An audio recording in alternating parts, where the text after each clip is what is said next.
How to share CapCut videos to WhatsApp.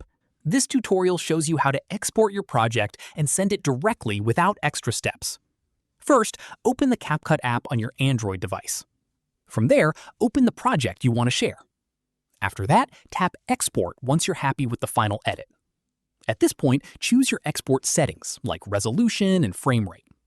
Following this, tap Export again to confirm. Give it a moment while CapCut finishes rendering and saving the video. From here, once it's done, you'll see a screen with sharing options. At this stage, tap the WhatsApp icon directly from that share screen if it's shown. Following this, if WhatsApp isn't listed, tap Share or More Options instead. From here, select WhatsApp from the full list of apps. At this stage, choose the chat or contact you want to send it to. Following this, tap Send. That's how you share CapCut videos to WhatsApp. If this helped, drop a like, subscribe for more Android tutorials, and hit the bell so you don't miss the next one. Catch you then!